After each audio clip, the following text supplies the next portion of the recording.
Said earlier, joining us is Gurjeet Singh. He's a former ambassador, and we're going to be talking to him a little bit about, what he thinks. He's actually joining us from Greater Noida, New Delhi in India to break it down for us and give us, his perspective on this particular scenario. So thank you so much, sir, for making time for us today.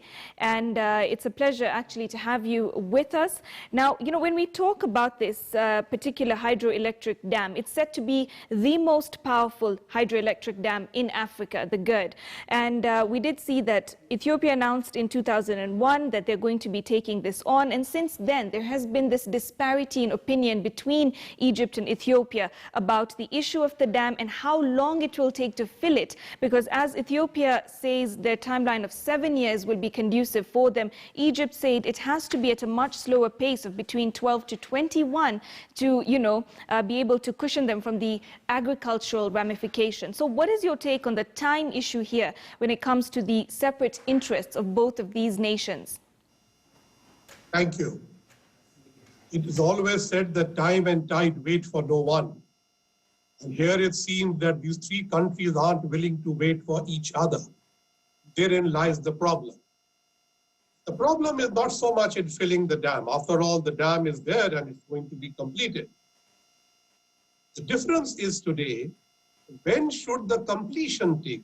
Because starting it is not a problem. When the Ethiopians say that it takes them between 7 to 12 years to completely fill it up, the Egyptians believe it should be 12 to 21 years.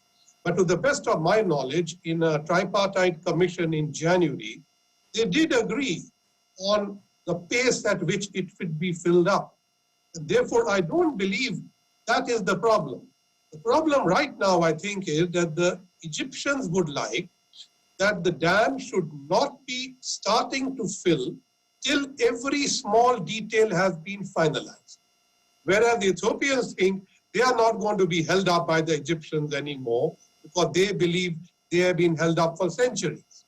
So the real issue here is the 10% of the total technical problem, which is on the drought years and in the lean season, how are we going to control the flow of water so that Sudan and Egypt do not feel a shortage of water in the areas that they have invested in agriculture around the Nile?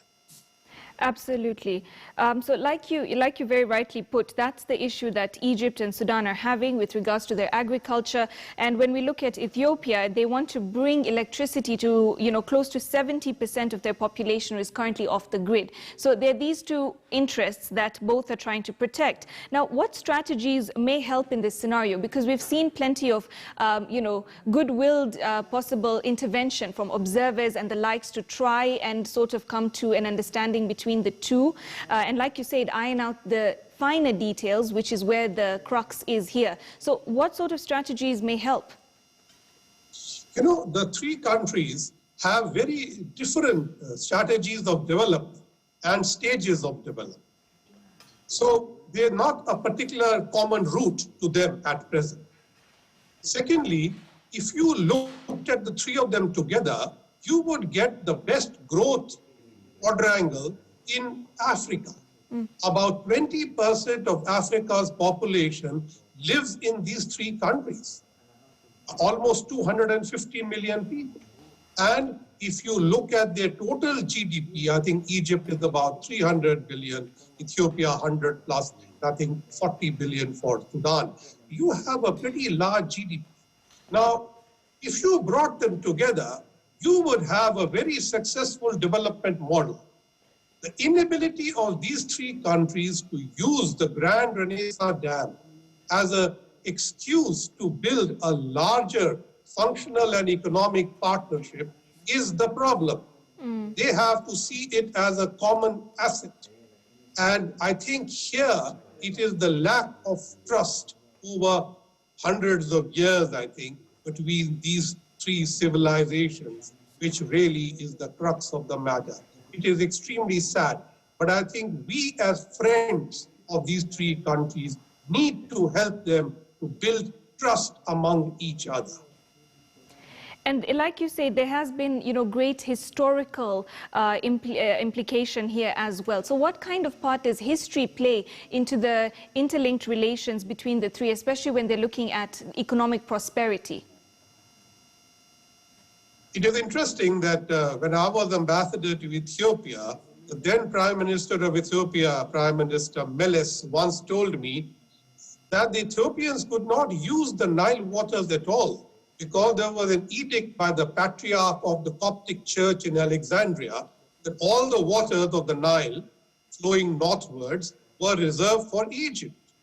And it was only around 1959, I think, that the patriarchs were separated and Ethiopia got its own patriarch of the Eastern Orthodox Church, who then apparently invalidated this edict. But Ethiopia did not use the Nile waters till now. So in fact, the Nile which rises in Ethiopia and flows through Sudan is actually not put to use by either of those countries. It's only used through Egypt, which is 2,500 kilometers away.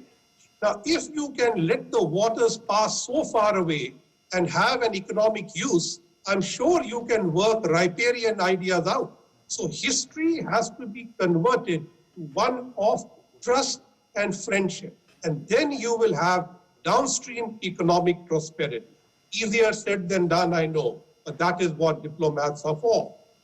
Absolutely, I agree. And when we talk about Sudan and their role in this, some would say they're kind of caught in the middle here, given the source of affordable energy and regulation of flood with the dam, but also the fact that Egypt's interest and their alliance and the discrepancy between the two. So what would you say informs Sudan's role here, and how can it be best used?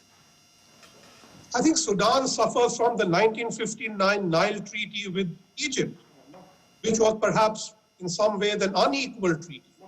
But today, the benefits from the GERD, which are actually very close to its borders in the rather remote Ethiopian province of Benishangul Gumuz, there I think you're right, Sudan would benefit from flood protection and would get electricity. But so can southern Egypt get electricity.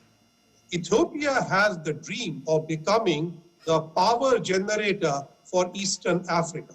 But it is not going to do it out of the GERD.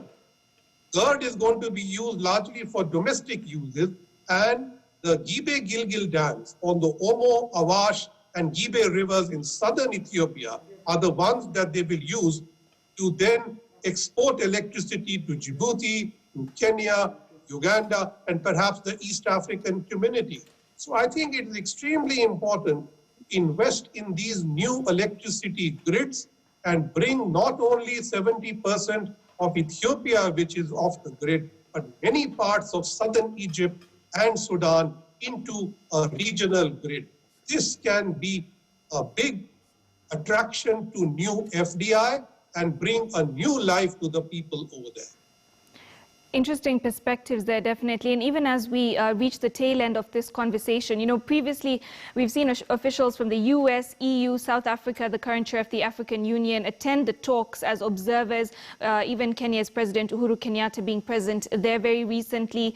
And then we also saw Ethiopian Prime Minister Abiy Ahmed tweet after this that the GERD offers all stakeholders the opportunity for unprecedented economic growth and mutual development. So even as we wrap up, just, your thoughts on the narrative that the Prime Minister continues to set surrounding the GERD.